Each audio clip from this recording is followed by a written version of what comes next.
আসসালামু আলাইকুম। HSC 26 batch, কি অবস্থা তোমাদের সবার? আশা করতেছি সবাই অনেক বেশি ভালো আছো। সো আজকে তোমাদের কেমিস্ট্রি ফার্স্ট পেপার পরীক্ষা কিন্তু হয়ে গেছে এবং তোমাদের মধ্যে কেমিস্ট্রি ফার্স্ট পেপার এমসিকিউ এবং সিকিউ নিয়ে অনেক ধরনের কোশ্চেন আছে। সো ভাইয়া এই ভিডিওটা করতেছি তোমাদের chemistry first paper MCQ solve নিয়ে। আমি তোমাদের 25টা এমসিকিউ হচ্ছে কিভাবে কোনটা তোমার উত্তর হইলো কেন হইলো সেগুলো সহ সলভটা দিব। সো চলো আমরা কথা না বাড়াই ডিরেক্ট হচ্ছে এমসিকিউ গুলো সলভ করি। সো আমার কাছে যে সেটের কোশ্চেনটা আছে সেখানে প্রথম কোশ্চেন হচ্ছে, তোমরা আশা করি দেখতে পাচ্ছ যে ভাইয়া কোন যৌগটিতে পোলার আয়ন সবচেয়ে বেশি। এখানে চারটা যৌগ দেওয়া আছে, একটা হচ্ছে Na2O সোডিয়াম অক্সাইড, একটা হচ্ছে পটাশিয়াম অক্সাইড K2O, একটা হচ্ছে ক্যালসিয়াম অক্সাইড বা চুন তোমরা যেটা জানো, আর একটা হচ্ছে ম্যাগনেসিয়াম অক্সাইড। এই চারটা যৌগ দেওয়া আছে। আমরা জানি যে ভাইয়া তোমাদের বারবার করে পড়ানো হয়েছে মৌলের পর্যাবৃত্ত ধর্ম রাসায়নিক বন্ধনের ফাজাইল নীতিতে যে ভাইয়া পোলার আয়ন তারই বেশি আমাদের যার চার্জ বেশি। এটা হচ্ছে প্রথম রুলস। তাহলে এখানে যদি খেয়াল করো আমাদের অক্সিজেন গুলো সব জায়গায় কমন, তাই অক্সিজেন আমরা চিন্তা করবো না, অক্সিজেন গুলো বাদ। তাহলে এইখানে প্রথমে কি থাকতেছে ভাই দেখো, প্রথম যোগে থাকতেছে সোডিয়াম, পরের যোগে থাকতেছে হচ্ছে পটাশিয়াম, পরের যোগে থাকতেছে তোমার হচ্ছে ক্যালসিয়াম 2+, আর পরেরটা থাকতেছে ম্যাগনেসিয়াম 2+। তাহলে আমরা জানি চার্জ যার বেশি পোলার আয়ন তার বেশি। তাহলে এই যে আমাদের সোডিয়াম আর পটাশিয়াম এদের থেকে ম্যাগনেসিয়াম আর ক্যালসিয়ামের চার্জ বেশি, তাই এদের তো তোমার হচ্ছে পোলার আয়ন বেশি হওয়ার কোনো চান্স নাই। তাহলে সোডিয়াম পটাশিয়াম বাদ। কিন্তু কোশ্চেন হচ্ছে ক্যালসিয়াম আর ম্যাগনেসিয়াম এই দুজনের চার্জ তো সেম। তাহলে চার্জ যখন সেম হয়ে যায় পরবর্তীতে কি দেখতে হয়, ডি ব্লকে তোমার হচ্ছে অর্ধপূর্ণ বা স্থিতিশীল ইলেকট্রন বিন্যাস আছে কিনা।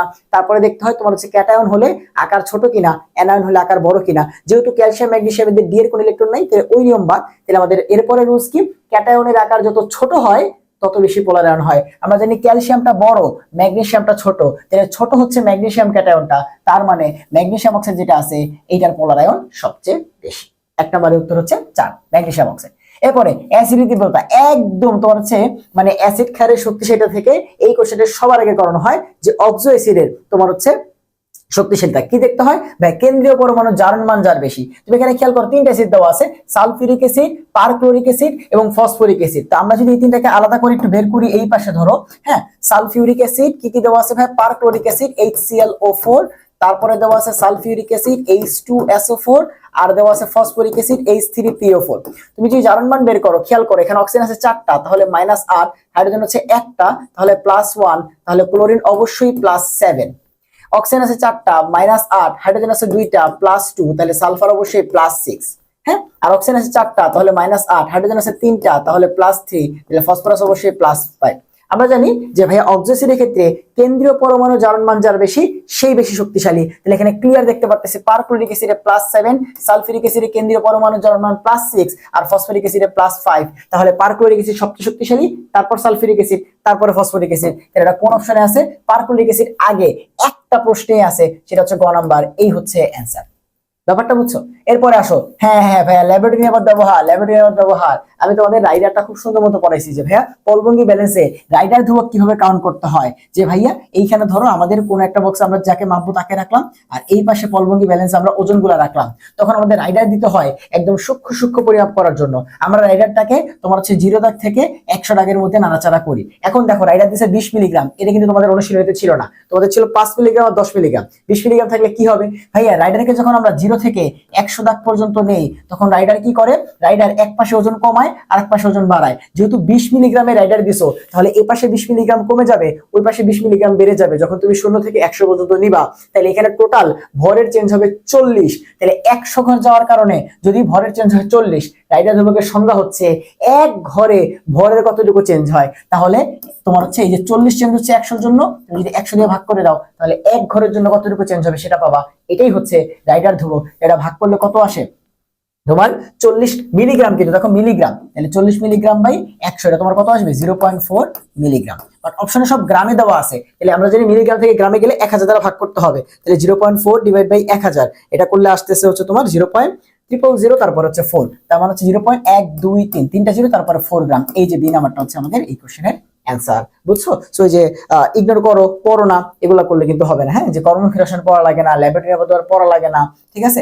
লাইমেন সিরিজের তৃতীয় রেখা একদম তোমার হচ্ছে গুণগত রসায়ন অনুশীলনী এমসিকিউ তো কতবার করাইছি। তোমার হচ্ছে মেইন বই বলো, মেইন বইয়ের ক্লাস বলো, তারপর অনুশীলনী ক্লাস বলো, সব জায়গায় আছে যে ভাইয়া যদি আমাদের কোন একটা সিরিজ এবং লাইন সংখ্যা দেওয়া থাকে তখন n2 এর মান কেমনে বের করতে হয়।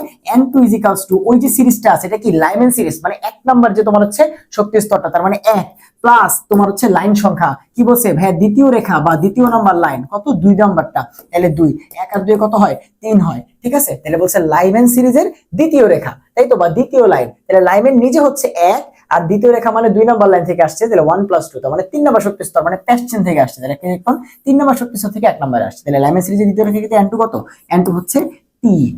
সালফার ট্রাইঅক্সাইড যুগে তোমার সালফারের সংকরায়ন কত ভাই, সালফার ডাইঅক্সাইড বলো সালফার ট্রাইঅক্সাইড বলো দুইটারই সংকরায়ন হচ্ছে sp2, দুইটারই সংকরায়ন হচ্ছে sp2। কেমনে বেরোছে যদি বুঝাই, তোমাদের ওই যে ছোট্ট একটা ক্লাস ছিল না ভাইয়ার, যে 10 মিনিটে যে কোনো 10 সেকেন্ডে যে কোনো যৌগের সংকরায়ন নির্ণয় করো, ওইখানে বলো যে কোনো সময় তোমাদের শিখাইছি যে সালফার ট্রাইঅক্সাইড কি, সালফার লাস্ট ইলেকট্রন হচ্ছে 6টা, 1টা 2টা 3টা 4টা 5টা 6টা, অক্সিজেন আছে 3টা, আমরা জানি একটা অক্সিজেন একাই 2টা ইলেকট্রন নেয়, একটা অক্সিজেন একাই 2টা ইলেকট্রন নেয়, একটা অক্সিজেন একাই 2টা ইলেকট্রন নেয়, এই হচ্ছে সালফার ট্রাইঅক্সাইড। ভাইয়া সংকরণ মানে হচ্ছে sigma bond plus lone pair, সালফারের এখানে 6টা ইলেকট্রন 6টা ইউজ হয়ে গেছে, কোনো লোন পেয়ার নাই, তাহলে সিগমা বন্ড গুনতে হবে, এই একটা সিগমা বন্ড, এই একটা সিগমা বন্ড, এই একটা সিগমা বন্ড, সিগমা বন্ড 3টা, তাহলে 3 + 0 3, 3 হলে কি হয় sp2, তো যেমনি বলো একই কথা, অ্যানসার হচ্ছে sp2। আমি এখানে যার কোশ্চেন নিছি সেই গাদা দেখো তার কাছে sp3, ঠিক আছে। আচ্ছা আমাদের এখানে বিক্রিয়া দেওয়া আছে ভাই, এই যে কেপিকেসির সম্পর্ক, কেপিকেসির সম্পর্ক, কেপিকেসির একক আসবে আসবে আসবে, এগুলো কতবার করে বলা হয়েছে। দেখো আমাদের একটা বিক্রিয়া দেওয়া আছে, বলছে এই বিক্রিয়ার ক্ষেত্রে কেপি যদি এম হয় তাহলে কেসির মান কত, এখন আমাদের কি লাগবে ডেলেন, দেখো এই পাশে মূল কত 2 আর এই পাশে 2 আর 1 3, তাহলে ডেলেন কত হবে এটাকে বের করে নিই, ডেলেন হচ্ছে তোমার 2 - 3 হচ্ছে -1। এবার আমরা সবাই সম্পর্ক জানি যে ভাই কেপি হচ্ছে কেসি ইনটু আরটি টু দি পাওয়ার ডেলেন, ডেলেন কত, ডেলেন হচ্ছে -1। এখন কোনো কিছু ইনভার্স মানে কি ভাগ অবস্থায় আছে, তাহলে কেপি বেসিক্যালি এখানে কেসি বাই আরটি। আমাদের বের করতে বলছি কি কেসি, তাহলে কেসি সমান সমান কি হবে, ওই পাশে আরটি কে পাঠিয়ে দাও, কেসি সমান সমান হবে কেপি ইনটু আরটি। এবার বলছে কেপি মানে এম, তাইলে এখানে যদি এম বসাই দিই তাহলে आंसर হবে এমআরটি। এই দেখো প্রথম অপশনটাতেই এমআরটি আছে, বুঝছে, তাহলে এটা आंसर হচ্ছে এমআরটি। এরপর আসে এই পাশের কোশ্চেন, আমাদের হচ্ছে এই যে পর্যায় সারণীর তোমার হচ্ছে উদ্দীপক দিয়ে দিবে এন্ড সেকেন্ড দিয়ে কোশ্চেন সলভ করতে বলবে, কি দেওয়া আছে দুইটা দেওয়া আছে x এবং y দুইটা মূল, এগুলাকে আগে বের করি। দেখো 2 নাম্বার পর্যায়ের 15 নাম্বার গ্রুপের মূল এটা হচ্ছে নাইট্রোজেন, 2 নাম্বার পর্যায়ের 15 নাম্বার গ্রুপ, লাস্টে 5 ইলেকট্রন আছে নাইট্রোজেনের। আর 3 নাম্বার পর্যায়ের 17 নাম্বার গ্রুপ, ভাই 2 নাম্বারের এখানে আছে ফ্লোরিন, তাহলে এখানে আছে কে ক্লোরিন, তারপরে 4 নাম্বার আছে ব্রোমিন, এইভাবে এটা হচ্ছে আমাদের ক্লোরিন, তাহলে x হচ্ছে নাইট্রোজেন, y হচ্ছে ক্লোরিন। বলছে এক্স এর কোন অক্সাইডটি অধিক অম্লধর্মী, খেয়াল করে দেখো নাইট্রোজেন অক্সাইড আছে অনেকগুলা, nitrous oxide, nitric oxide, nitrogen dioxide, N2O3, এগুলো যে কোনো একটা অপশনে থাকতে পারে, তারপরে N2O5, এগুলো যে কোনো একটা থাকতে পারে। আমরা জানি যে ভাইয়া আমাদের যত এই যে তোমার হচ্ছে অক্সিজেনের পরিমাণ বাড়তেছে ততই শক্তিশালী হয়, অথবা তুমি কিন্তু এটা জানো যে ভাই N2O5 যেটা আছে এটা থেকে তৈরি হয় নাইট্রিক অ্যাসিড, যেটা আমাদের নাইট্রোজেনের তোমার হচ্ছে শক্তিশালী অ্যাসিডের একটা। সো এই যে নাইট্রিক অ্যাসিড যেটা আছে এটা তৈরি হয় আমাদের যখন আমরা কি করি N2O5 এর সাথে পানি রিঅ্যাকশন করি। হ্যাঁ, বাকি ধর হচ্ছে যে এই তোমার হচ্ছে N2O3 যেটা আছে এর সাথে পানি রিঅ্যাকশন দিলে তৈরি হয় নাইট্রাস অ্যাসিড, ঠিক আছে। সো আমাদের N2O5 যেটা আছে এটাই সবচেয়ে শক্তিশালী, N2O5, সে যে N মানে হচ্ছে X, তাহলে X2O5 যেটা আছে এটাই সবচেয়ে শক্তিশালী। এরপর একটা বহুপদী সূচক কোশ্চেন কি দিছে যে ভাই X এবং Y সম্পর্কে সঠিক তোমার হচ্ছে কি, বলছে Y এর ইলেকট্রন আসক্তি সর্বোচ্চ, আমরা জানি যে ভাইয়া সবচেয়ে তোমার হচ্ছে ইলেকট্রন আসক্তির মৌল ক্লোরিন, এন্ড তোমাদের বারবার করে বলছি ভাই 17 নম্বর গ্রুপের তোমার হচ্ছে ইলেকট্রন আসক্তির ক্রম, অথবা এগুলো থেকে একটা কোশ্চেন আসবে যে ভাইয়া ক্লোরিন তারপরে ফ্লোরিন তারপরে ব্রোমিন তারপরে আয়োডিন, সো আমাদের ক্লোরিন সবচেয়ে ইলেকট্রন আসক্তির মৌল, সো এক নাম্বারটা কারেক্ট। এরপরে XY5 গঠিত হয় না, একদম ডিরেক্টলি তোমরা জানো যে NCl5 গঠিত না হলেও PCl5 হয়, তার মানে NCl5 গঠিত হয় না কেন, ওই যে নাইট্রোজেন কি করতে পারে না, তার হচ্ছে তোমার এক্সট্রা ইলেকট্রন আর থেকে বেশি ইলেকট্রন বানাইতে পারে না, অষ্টক সম্প্রসারণ করতে পারে না, ঠিক আছে। তার মানে XCl5 গঠিত হয় না, সত্যি কথা বলছে। তারপরে বলছে XY3 তে X এর সংকরণ নাকি sp3, X কি নাইট্রোজেন, Y কি ক্লোরিন, তার মানে NCl3, ভাইয়া NH3 NCl3 NF3 তোমার হচ্ছে এই টাইপের যত যৌগ আছে সবগুলো সংকরণ কি sp3, একটা লন পেয়ার আর 3টা সিগমা বন্ড, ঠিক আছে। সে সবগুলো এখানে আলটিমেটলি কারেক্ট, সবগুলো এখানে আলটিমেটলি কারেক্ট। এরপর আসো এই যে এইখানে তোমরা ভুল করছো, তাপপ্রসারণের ক্লাস বারবার করে যেতে বলছি, বারবার করে যেতে বলছি যে ভাই খেয়াল করো প্রশমন এনথালপি কনসেপ্টটা কি ছিল, প্রশমন এনথালপি মানে হচ্ছে যে ভাই এক মোল পানি অ্যাসিড ক্ষার বিক্রিয়া থেকে তৈরি করতে যেই পরিমাণে তোমার হচ্ছে এনার্জি সেখানে উৎপন্ন হয়। এখন খেয়াল করো বলে দিছে প্রশমন এনথালপি মানে 57, মানে কি এক মোল পানির জন্য কতটুকু এনার্জি উৎপন্ন হয় 57.34 কিলো জুল পার মোল। তাহলে বলছে এই বিক্রিয়ার তোমার হচ্ছে বিক্রিয়া তাপের মান কত, খেয়াল করো এখানে পানি উৎপন্ন হচ্ছে 2 মোল, তাহলে একের জন্য যদি হয় -57.34, তাহলে 2 এর জন্য কত হবে 2 × -57.34। এই যে অনেকে এই জায়গায় দিয়ে আসছে গ নাম্বারটা, এটা কিন্তু ভুল হয়েছে, -57.34 গুণ যদি করো তাহলে 50 আর হচ্ছে তোমার 14, তাহলে 114 আসবে, এখানে কই আছে এই যে ক নাম্বার আছে দেখো যে -114.68 কিলো জুল। বুঝছো? এটা আমি জানি অনেক ভুল করছো। এরপরে ভাই এই যে আমাদের মোলের পর্যায়িত ধর্ম রাসায়নিক বন্ধনে এমসিকিউ তে করাইছি, গুণগত রসায়নে করাইছি যে ভাইয়া ডি অরবিটালের লোকগুলো কোনগুলো অক্ষ বরাবর, এবং আমি বলছিলাম করানোর সময় যে ঢাকা ইউনিভার্সিটিতে আসছে, ঢাকা ইউনিভার্সিটিতে আসছে, ঠিক আছে? যে ভাইয়া ডি এর এক্স ওয়াই, ডি এর ওয়াই জেড এন্ড ডি এর জেড এক্স এগুলো হচ্ছে নন এক্সিয়াল, ঠিক আছে? নন এক্সিয়াল মানে অক্ষ বরাবর না। আর ডি এর x square to Y square এবং ডি জেড স্কোয়ার এই দুটো অরবিটাল হচ্ছে এক্সিয়াল বা অক্ষীয়। দেখো চলে আসছে, ঢাকা ইউনিভার্সিটিতে কিন্তু গত বছর আসছিল যে ভাই ডি অরবিটালের লোকগুলো কোনগুলো অক্ষ বরাবর থাকে, ডি জেড স্কোয়ার আর D X square to Y square. এই হচ্ছে আমাদের 2 নম্বর অ্যান্সার। ভাই নিচের কোন মানে কোয়ান্টাম সংখ্যার সেটটি সঠিক? সঠিকটা কতবার করাইছি? দুইটা জিনিস চেক করতে হয়। এল এর মান এন এর সমান কোনোদিনই হইতে পারবে না, অলওয়েজ ছোট হবে। এল এর মান অলওয়েজ এন থেকে ছোট হবে। তাহলে এখানে আসো যে ভাই এটা হচ্ছে আমাদের একটা লজিক। তাহলে এখানে খেয়াল করো, এখানে NO4 LO4 এই অপশনটা তো হতেই পারে না। তারপরে সেকেন্ড লজিক কি ছিল যে আমাদের এম এর মান এল এর সমান হবে, কিন্তু কোনোদিন এন এল থেকে বড় হইতে পারবে না। এম এর মান এল থেকে বড় হইতে পারবে না। এই লজিকটা যদি খেয়াল করি, দেখো এক নম্বরে এল 0 হলে এম 1 কেমনে হয়, এম এর মান এর থেকে বড় কেমনে হয়? এল 0 হলে এমও 0 হবে, বড় কোনোদিনই হবে না, সর্বোচ্চ সমান হইতে পারে, বড় হবে না। এই দুটো লজিকই তোমাদের শিখাইছিলাম এবং অনেকগুলো এমসিকিউ আমি সলভ করছিলাম তোমাদের গুণগত অংশের এমসিকিউতে। এরপর আসো যে ভাইয়া এল এর ভ্যালু 2 হলে এম এর ভ্যালু 3 কেমনে হয়? হইতে পারে না। এখানে একটাই সঠিক, এইটা যে ভাইয়া এন যদি 4 হয় তাহলে তার থেকে এল ছোট, এবং 3 হলে এটাও 3 সমান হইতে পারে, বড় তো না, সমস্যা কি? এবং এস তো প্লাস আপ বা মাইনাস আপ। এই দেখো আমাদের একটা এখানে কারেক্ট আনসার, বাকি তিনটা ভুল দেওয়া আছে। হচ্ছে এই হচ্ছে আমাদের প্রথম তোমার হচ্ছে 11টা কোশ্চেন। এর পরবর্তী বেজে চলে যাই, আমাদের এখানে বাকি কোশ্চেন গুলো আছে। দেখো প্রথম কোশ্চেন যে ভাই পিএইচ এর মান যদি পিকে এর যত নিকটে হবে ততই বাফার দমনের কার্যকারিতা কেমন হবে?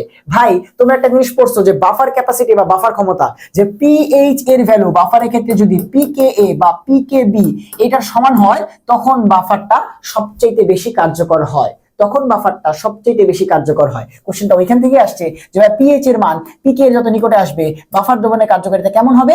অধিক কার্যকর হবে, মানে হচ্ছে সবচেয়ে বেশি কার্যকর হবে। যতই পিএইচ এর মানটা পিকে বা পিকেবি এর সমান হতে থাকবে ততই তোমার কি হবে, আমাদের তোমার হচ্ছে যেটা আমাদের হচ্ছে বাফার যেটা তার ক্যাপাসিটি বা কাজ করার ক্ষমতা বাড়তে থাকবে। এরপর আমাদের দ্রাব্যতা থেকে একটা কোশ্চেন আসছে, বলছে 25 ডিগ্রি সেলসিয়াস তাপমাত্রায় Qr2 নামক একটা যৌগের দ্রাব্যতা হচ্ছে এত মোল পার লিটার, এবং Qr2 যখন পানিতে দ্রবীভূত হয় তখন তাপ শক্তি শোষিত হয়, মানে এটা তোমার হচ্ছে দ্রবীভূত হওয়ার বিক্রিয়াটা একটা তাপহারী বিক্রিয়া। কি বিক্রিয়া ভাই? একটা তাপহারী বিক্রিয়া, ঠিক আছে? আচ্ছা আসো এবার যে বলছে উদ্দীপকে আর মাইনাস দ্রবণের ঘনমাত্রা কত? আমরা যদি খেয়াল করি Qr2 যৌগটার দিকে, তাইলে আর যদি -1 হয় তাহলে দুইটা আর হবে -2, তাহলে কিউ হবে +2। এই হলো যৌগটার চার্জ ডিস্ট্রিবিউশন। এবার যদি এটাকে তোমার হচ্ছে ভেঙে ফেলি তাহলে এখানে তৈরি হবে হচ্ছে Q2 প্লাস, আর যেহেতু আর আছে দুইটা তাহলে দুইটা আর মাইনাস। এবার আমরা সবাই জানি এটা তাপমাত্রা যদি হয় S এটা হবে S, মানে এটা 2 আছে এটা হবে হচ্ছে 2S। তাহলে ঘনমাত্রা কি হয়? এই যে এখান থেকে তোমার হচ্ছে যে পরিমাণে তৈরি হয় এটাই হচ্ছে ঘনমাত্রা। তাহলে আমাদের বলছে যে ভাই এখানে আর মাইনাসের ঘনমাত্রা কত? দেখো Qr2 যৌগের দ্রাব্যতা বা ঘনমাত্রা দেওয়া আছে 0.08, তাহলে আর কত হবে?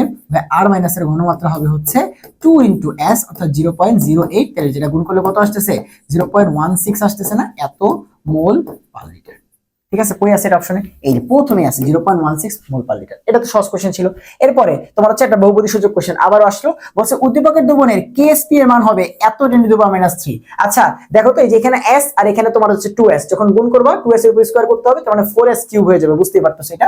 আমি এই জায়গায় করে দেখাইছি। KSP সমান কি আসবে তোমার? এই যে এটা হচ্ছে তোমার দ্রাব্যতা S, তো পাওয়ার উপরে 1 ইনটু এটা দ্রাব্যতা হচ্ছে 2S, সামনে তোমার হচ্ছে 2 আছে তাহলে পাওয়ার হয়ে যাবে 2, ওই 4S³।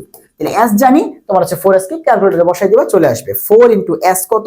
S হচ্ছে এই যে এখানে দেওয়া আছে 0.08, এর উপর আবার হচ্ছে কিউব, তাহলে আসে হচ্ছে 2.048 10⁻³ হ্যাঁ এটাই আছে, তাহলে এক নাম্বারটা সঠিক। এরপরে তাপমাত্রা বৃদ্ধি করলে দ্রাব্যতা বৃদ্ধি পাবে। খেয়াল করো ভাইয়া, দ্রাব্যতার নির্ভরশীলতা শান্ত ভাই তোমাদের পড়াইছে যে 3টা ক্যাটাগরির কোশ্চেন পরীক্ষাতে আসবে, যে তাপহারী বিক্রিয়ার ক্ষেত্রে কি হয়, তাপ উৎপাদী বিক্রিয়ার ক্ষেত্রে কি হয়, এবং তোমাদের হচ্ছে সোডিয়াম সালফেট 10 মোল পানি গ্লোবাল সল্টের ক্ষেত্রে কি হয়। একবার তোমার হচ্ছে বাড়ে তারপরে কমে। ভাই আমরা দেখছিলাম যে তাপহারী বিক্রিয়ায় তোমার হচ্ছে যারা দ্রবীভূত হয় তাদের তাপমাত্রা বাড়াইলে দ্রাব্যতা বাড়ে, আর তোমাদের বারবার করে বলছিলাম তোমাদের যে ম্যাথমেটিক্যাল কোশ্চেন গুলো আসে দ্রাব্যতার সব এই টাইপ থেকে আসে, তাপমাত্রা বাড়লে দাব্যতা বাড়ে, তাপমাত্রা কমাইলে দাব্যতা কমে। এটা ছিল তাপ হারি তোমার হচ্ছে বিক্রিয়া যারা দ্রবীভূত হয়। আর যারা তাপ উৎপাদী বিক্রিয়া তোমার হচ্ছে দ্রবীভূত হয়, যেমন ধরো ক্যালসিয়াম হাইড্রোক্সাইড, এই টাইপের যৌগগুলা, তাদের ক্ষেত্রে তাপমাত্রা বাড়ালে দাব্যতা কমে যায়, তাপমাত্রা কমাইলে দাব্যতা বেড়ে যায়। লাস্টে দিলে আমি যদি এক্সপ্লেনও করছিলাম। তো এইখানে দেখো এই কোশ্চেনটা বুঝিছি এই জন্য যে ভাইয়া তাপ শোষিত হয় বা তাপ হারি বিক্রিয়া, তাপ হারি বিক্রিয়ার ক্ষেত্রে তাপমাত্রা বাড়াইলে দাব্যতা বাড়ে। ঠিক আছে, যাও ভাইয়া রনশের ক্লাসে যাও, সুন্দর মতো লিখে দিছিলাম যে ভাইয়া তাপ হারি বিক্রিয়ার ক্ষেত্রে সমানুপাতিক সম্পর্ক, তার মানে তাপমাত্রা বৃদ্ধি করে দাব্যতা বৃদ্ধি পাবে। 2 নম্বরটা কারেক্ট। লাস্টে আসো, Q2 এর ঘনমাত্রা নাকি এত মোল পার লিটার। ভাই দেখো Qr2 যৌগ ভেঙে Q2 কি হবে, এই যৌগটা যা তাই, তার মানে Q2 এর ঘনমাত্রা কি হবে 0.08 মোল পার লিটার, কিন্তু এখানে দিয়ে দিয়েছে 0.008 হবে না, তাহলে এখানে তোমার এটা পার, এর आंसर হচ্ছে 1 নাম্বারটা, অর্থাৎ 1 আর 2 হচ্ছে উত্তর। ঠিক আছে, এরপরে আসো যে ভাই আমরা পরবর্তী কোশ্চেনটা একটু দেখি। হ্যাঁ, আমি এই পেজটাকে একটু কপি করে নিয়ে যাই পরবর্তী কোশ্চেনটার জন্য। হ্যাঁ, তাইলে ভালো হবে। হ্যাঁ, এগুলো আমি একটু মুছে দেই। মানে আমি হচ্ছে তোমার ফোন থেকে লাইভে যেতে চাইছিলাম, ফেসবুকে তোমার হচ্ছে ওয়ার্ল্ডের সমস্যা হচ্ছে, মানে পিসি থেকে তোমার হচ্ছে ফেসবুক চলতেছে না, তোমরা ট্রাই করে দেখতে পারো, পিসি থেকে ফেসবুক চলতেছে না, সেই জন্য আমাকে বাধ্য হয়ে রেকর্ড করতে হলো, নাইলে আমি হচ্ছে তোমার দেওয়ার চেষ্টা করতেছিলাম, মানে হচ্ছে তোমার রেকর্ড দেওয়ার চেষ্টা করতেছিলাম। ঠিক আছে, লাইভে যাবো বাট হচ্ছে না, পরে আমি রেকর্ডে চলে আসছি। তো আসো আমরা আগে 15 থেকে 18টা সলভ করি, তারপরের পেজে আবার ওগুলো সলভ করবেন, সমস্যা নেই। হ্যাঁ, এর একটা কপি নিয়ে রাখি, পরবর্তী পেজে কাজে লাগবে। আসো আমরা হচ্ছে এইখানে কতটুকু পর্যন্ত সলভ করলাম, এইখানে আমরা হচ্ছে তোমার 14 পর্যন্ত সলভ করছি। ঠিক আছে, আসো 15 থেকে, এই যে 15 নাম্বার কোশ্চেন, এবার একটু বড় করে দিই, সমস্যা নেই, আমরা তো এই কটা কোশ্চেন এই পেজে সলভ করবো। সো 15 নাম্বার কোশ্চেনে কি দেওয়া আছে খেয়াল করো। 15 নাম্বার কোশ্চেনে বলা আছে সেমি মাইক্রো পদ্ধতিতে নমুনার ভর কত। ভাইয়া তোমাদের মজা করে এটা পড়াইছিলাম যে ভাইয়া এইভাবে পড়ো যে মাইক্রো, তারপরে সেমি, তারপরে ম্যাক্রো। খালি মনে রাখো মাইক্রো হচ্ছে 5 থেকে 20 মিলিগ্রাম, বাস, তোমার আর কিছু মনে রাখা লাগবে না। সেমি কি হবে 10 গুণ বেশি, 5 হয়ে যাবে 50, 20 হয়ে যাবে 200, এন্ড ম্যাক্রো কি হবে 50 হয়ে যাবে আরো 10 গুণ 500, আর 200 হয়ে যাবে 2000 মিলিগ্রাম। এখন অপশনে গ্রাম আছে, গ্রামে কনভার্ট করবে, ক্যালকুলেটর আছে, সমস্যা নেই। সেমি লাগবে 50 থেকে 200, 1000 দিয়ে ভাগ করো, 50 কত হয়ে যাবে 0.5, আর 200 কত হয়ে যাবে, সরি 50 হয়ে যাবে 0.05, সরি 50 হয়ে যাবে 0.05 গ্রাম, আর 200 হয়ে যাবে 0.2 গ্রাম। তার মানে যদি গ্রামে বলি, এইটা হচ্ছে আমাদের উত্তর, 0.05 গ্রাম থেকে 0.2 গ্রাম, এটা হচ্ছে সেমি মাইক্রো অ্যানালিসিস পদ্ধতিতে দ্রবের ভর। তাহলে খেয়াল করো, এই যে আমাদের দেখো ঘনমাত্রা আছে। এরপরে নিচের কোন যৌগের বন্ধন কোণ সবচেয়ে বেশি, এটা তো সবচেয়ে সহজ কোশ্চেন আছে ভাই।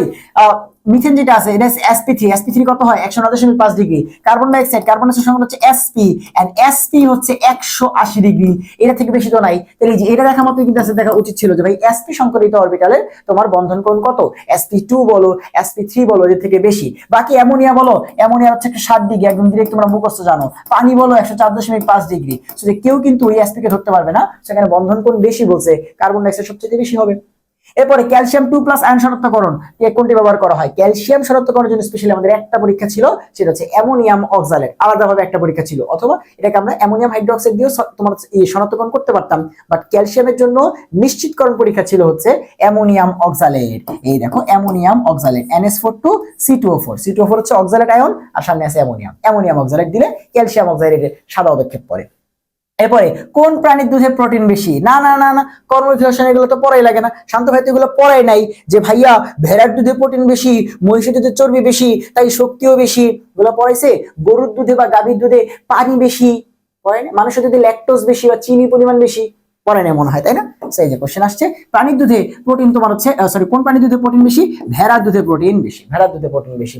ঠিক আছে, ওকে, আমরা তাহলে এর পরবর্তী পেজের এমসিকিউ গুলো সলভ করি। এখানে আসো, আমরা 18টা করলাম, এবার আমাদের হচ্ছে এই যে লাস্ট তোমার হচ্ছে যে কয়টা এখানে আছে, তো ফার্স্টে আমরা এখানে ধরো 22টা পর্যন্ত করি।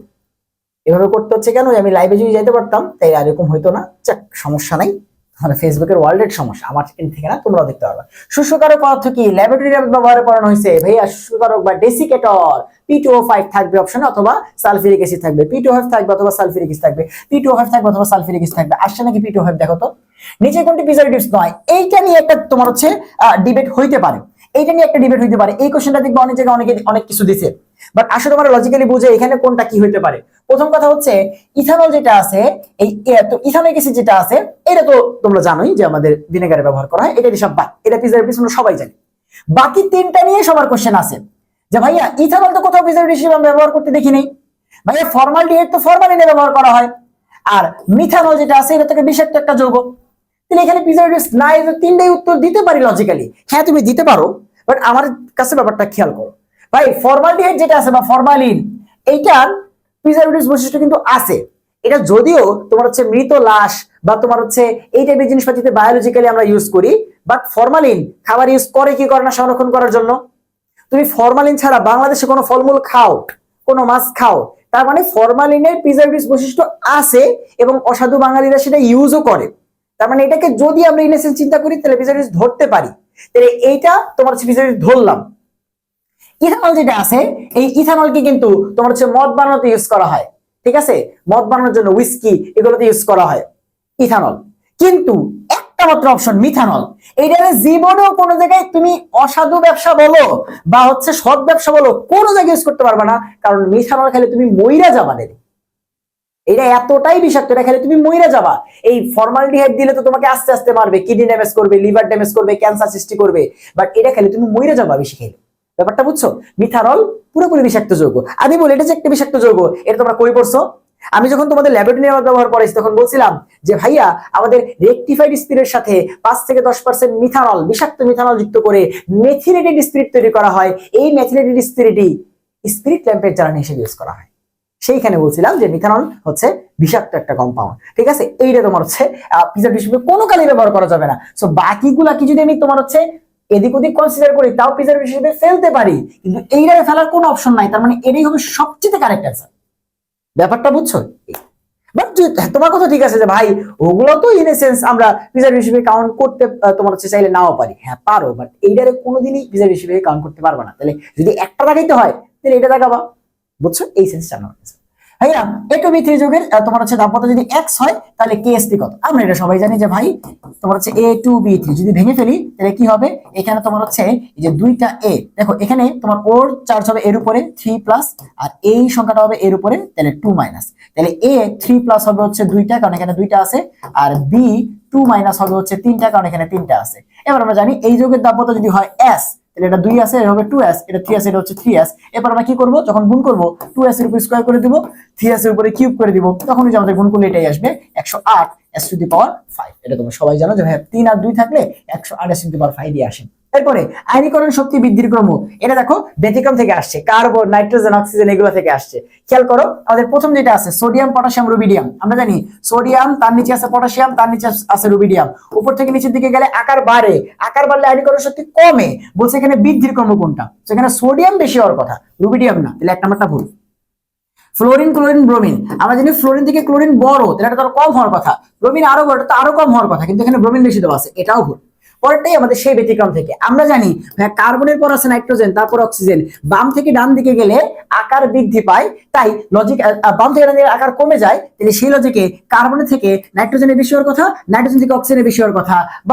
বাট এখানে ঝামেলাটা হচ্ছে যে আমাদের নাইট্রোজেনে তোমার হচ্ছে P3 অর্ধপূর্ণ অরবিটাল আছে, ফলে এটা স্টেবল হয়। আমাদের অক্সিজেনের থেকে এখানে ইলেকট্রন বের করতে বেশি শক্তি খরচ করতে হয়, ফলে আমাদের অক্সিজেনের থেকে নাইট্রোজেনের বেশি হয়ে যায়। এই ব্যতিক্রমটা কিন্তু তোমরা জানো। বেরিলিয়াম এবং হচ্ছে বোরনের মধ্যে, ম্যাগনেসিয়াম এবং অ্যালুমিনিয়ামের মধ্যে, কার্বন এবং নাইট্রোজেনের মধ্যে, অক্সিজেন এবং নাইট্রোজেনের ভিতরে, এবং ফসফরাস এবং সালফারের ভিতরে। এই চারটা ব্যতিক্রমী তোমাদের আয়নীকরণ শক্তিতে পড়াইছিলাম। দেখো সেটা একটা কোশ্চেন কিন্তু আসছে, এগুলো সলভ করেছিলাম, ঠিক আছে? তাহলে আমাদের নাইট্রোজেন সবচেয়ে বেশি হবে, তারপরে তোমার হচ্ছে অক্সিজেন, তারপরে কার্বন। এরপরে পরবর্তী দুইটা কোশ্চেন, ঠিক আছে? আর পরবর্তী দুইটা কোশ্চেন আমাদের হচ্ছে দুইটা কোশ্চেনে বাকি আছে, চলো এগুলো একটু করে ফেলি। আমাদের 23 এবং হচ্ছে 25 নম্বর কোশ্চেনটা বাকি আছে, ঠিক আছে? 23 এবং 25 নম্বর কোশ্চেনটা বাকি আছে, একটু যদি খেয়াল করো। তো এখানে যদি ছোট ব্যাচের কারা থাকো, 26-27 ব্যাচে, দেখে রাখো যে ভাই ওদের কিন্তু কোন জায়গা থেকে মানে হচ্ছে ছাইরা কোশ্চেন আসে না, সব জায়গা থেকে কোশ্চেন আসে, সব জায়গা থেকে, বইয়ের প্রথম পেজ থেকে শুরু করে লাস্ট পেজ পর্যন্ত সব জায়গা থেকে কোশ্চেন আসছে, ঠিক আছে? এরপর আসো যে ভাই আমাদের কি দেওয়া আছে, আমাদের বলা আছে যে উদ্দীপকটা লক্ষ্য করো এবং 23 এবং 24 নম্বর কোশ্চেনের উত্তর দাও। এত ঘনমাত্রার আর নামক একটি এক ক্ষারীয় জৈব অ্যাসিড যার কে দেওয়া আছে, ভাই কে দেওয়া আছে মানে এটা অবশ্যই দুর্বল অ্যাসিড। কে দেওয়া আছে মানে কি অ্যাসিড? দুর্বল অ্যাসিড দেওয়া আছে, হ্যাঁ। এবং MOH একটি ক্ষার, যেখানে M হলো ক্ষার ধাতু, মানে 1 নাম্বার গ্রুপ। 1 নাম্বার গ্রুপের তোমার হচ্ছে হাইড্রোক্সাইড গুলা কি শক্তিশালী ক্ষার না? Potassium hydroxide, sodium hydroxide, lithium hydroxide, যেটা কথাই বলো, তার মানে এটা হচ্ছে একটা শক্তিশালী ক্ষার। শক্তিশালী ক্ষার, এই হচ্ছে আমাদের উদ্দীপক, শক্তিশালী ক্ষার। 23 নম্বর কোশ্চেনে বলছে আর্ধবনের পিএইচ ক্যালকুলেশন করো, মানে দুর্বল অ্যাসিডের পিএইচ কি দেওয়া আছে, ঘনমাত্রা সি আর কে। আমরা জানি যে ভাই ঘনমাত্রা সি দেওয়া থাকে, পিএইচ বের করার ফর্মুলা কি, pH equals to minus log of root over of K A into C. Just calculator directly বসায় দাও, চলে আসবে। ঠিক আছে, যে ভাই মাইনাস লগ অফ তোমার হচ্ছে রুট ওভার অফ কে কত 1.8 10 to the power minus 5 10 to the power minus 5 into C কত, সি হচ্ছে 0.05। সো এটা ক্যালকুলেশন করলে দেখবে আসবে 3.02। এই হচ্ছে আমাদের 23 নম্বর কোশ্চেনের উত্তর। 24 নম্বরে যদি আসি, বলছে আর বা এই যে আমাদের দুর্বল অ্যাসিড যেটা আছে আর MOH যে শক্তিশালী ক্ষার আছে, এদের সমমোলার মিশ্রণ নাকি বাফার, বা এদের সেম মোল মিশ্রণ বাফার হবে। দুজনেই কিন্তু তোমার হচ্ছে এক ক্ষারীয় এবং এক অম্লীয় অ্যাসিড, মানে পাওয়ার সেম সেল বা তুল্য সংখ্যা সেম সেল। খেয়াল করো, আমরা জানি যে একটা দুর্বল এবং শক্তিশালীর কম্বিনেশন থেকে যদি বাফার পাইতে হয় তাহলে দুর্বলের পরিমাণ বেশি হইতে হয়। এখানে বলছে সমমোলারি আছে দুইজন, সমমোলার হলে বাফার হবে না, এক নাম্বার ভুল। আর বহুপদী সূচক কোশ্চেনে একটা ভুল হলে বাকি দুটো অবশ্যই কারেক্ট। আমি লজিক বলতেছি, বাট এখানে অ্যান্সার ট্রিক্সটা হচ্ছে এই গ নাম্বারটা উত্তর। বাট এবার আসো পরেরগুলা কি বলছে। প্রশমন তাপের মান ধ্রুব মানের চেয়ে কম। ভাই তোমাদেরকে কালকে আমি কতবার বলছি প্রশমন তাপ থেকে কোশ্চেন আসবে আসবে আসবে আসবে আসবে, আসছে না দুটো এমসিকিউ, সালফিউরিক অ্যাসিড এটা আর এই যে সালফিউরিক অ্যাসিড এবং সোডিয়াম হাইড্রোক্সাইড মুখ দিয়ে বলছিলাম যে সালফিউরিক অ্যাসিড সোডিয়াম হাইড্রোক্সাইডের মান কেন, তো প্রশমন তাপ এত হবে -57.34, এই জিনিসগুলো বারবার করে তোমার হচ্ছে আসতেছে। হ্যাঁ, আসলে এইখানে যে ভাই প্রশমন তাপের মান ধ্রুব মানের চেয়ে কম কেন হয়, এই যে আমাদের আর এটা একটা দুর্বল অ্যাসিড না, আর একটা দুর্বল অ্যাসিড, আমরা কি পড়ছিলাম যে ভাই দুইটা শক্তিশালী হলে -57.34, একটা দুর্বল হলে তাকে তোমার বিয়োজিত করতে কিছু শক্তি খরচ হয়ে যায়, তখন এই আমাদের প্রশমন তাপের মানটা কমে যায়। আর একটা ব্যতিক্রম ছিল সোডিয়াম হাইড্রোক্সাইডের এইচএফ এর ক্ষেত্রে হয় -68.60, ওটা তো এখানে আসে নাই। সো যেখানে যদি একটা দুর্বল অ্যাসিড, এই জন্য কি হয় প্রশমন তাপের মানটা যেটা হওয়ার কথা -57.34 তার থেকে কিছুটা কম হয়। এটা কারেক্ট। এরপর একটা কোশ্চেন হচ্ছে আর দ্রবণের জন্য অসল কোন সূত্র প্রযোজ্য, আর একটা দুর্বল অ্যাসিড এবং ক্ষারের জন্য অসল সূত্র আমরা ইউজ করি। এই হচ্ছে আমাদের অ্যানসার। 2 আর 3 হচ্ছে লাস্টেরটা। ভাই গর্ভনিরসন তো পড়বা না, হ্যাঁ এই কোশ্চেন নিজের হাতে সলভ করাইছি, হাজার স্যার অনুশীলনের কোশ্চেন। নিচের কোনটি সবচেয়ে কার্যকর কোয়াগুলেন্ট, চার্জ যার বেশি সে সবচেয়ে কার্যকর কোয়াগুলেন্ট। এখানে খেয়াল করে দেখো, পটাশিয়াম যার চার্জ হচ্ছে +1, সোডিয়াম যার চার্জ হচ্ছে +1, এখানে আয়রন আছে Fe2+, আর পরেরটাতে আছে Fe3+। অবশ্যই যার চার্জ বেশি সে সবচেয়ে কার্যকর কোয়াগুলেন্ট। এই হচ্ছে 25টা কোশ্চেন যেগুলো তোমাদের আসছে। সো একটু সাবধান হয়ে যাও তোমাদের কেমিস্ট্রি সেকেন্ড পেপার পরীক্ষার আগে, দেখো কোন জায়গা থেকে ছাড় দেওয়া কোশ্চেন আসে নাই। আর আসা তো উচিত না, তুমি কি এটা ডিমান্ড করবা যে স্যার আপনি ল্যাবরেটরি থেকে কেন সিকিউ দিয়েছেন, ল্যাবরেটরি ব্যবহার এবং কর্মমুখী রসায়ন এই দুটো চ্যাপ্টার থেকে টোটাল মার্কস আসছে 25, সিকিউ এবং এমসিকিউ মিলে 25 মার্ক আসছে এই দুটো চ্যাপ্টার থেকে। ঠিক আছে, সো সেকেন্ড পেপারে যারা অর্থনৈতিক রসায়ন ছেড়ে টেরে যাওয়ার চেষ্টা করতেছে এগুলো কইরো না। অর্থনৈতিক রসায়নের মূল বই ক্লাস দেওয়া আছে, অর্থনৈতিক রসায়নের তোমার হচ্ছে ক্লাস দেওয়া আছে, অনুশীলনী সলভ ক্লাস দেওয়া আছে। এই দুইটা এমসিকিউর জন্য মোর দ্যান ইনাফ। বাট তারপরেও তোমরা যারা সিকিউর জন্য অর্থনৈতিক রসায়ন পড়বা, আমি ক্লাস দিব বলছি না, সো আমি আজকে হোক কালকে হোক ক্লাস দিব, তুমি কোনো টেনশন নিও না। সো এই হচ্ছে আমাদের এইচএসসি 26 এর কেমিস্ট্রি ফার্স্ট পেপারের এমসিকিউ সলভ। আশা করি সবাই প্রত্যেকদিন বুঝতে পারছো কোনটা কেন কিসের জন্য অ্যান্সার হবে। আমি এই পিডিএফটাও তোমার হচ্ছে ডেসক্রিপশন বক্সে দিয়ে রাখবো, তোমরা চাইলে চেক করে নিতে পারো, তোমাদের সাথে মিলাই নিতে পারো। হ্যাঁ, সো সবাইকে আল্লাহ হাফেজ, দেখা হবে তোমাদের কেমিস্ট্রি সেকেন্ড পেপার গাইডলাইন ভিডিওতে। আজকে তোমার হচ্ছে বিকালের দিকে এটা আপলোড হয়ে যাবে। ঠিক আছে, সো এই ভিডিওতে বাকি বিস্তারিত কথা হবে।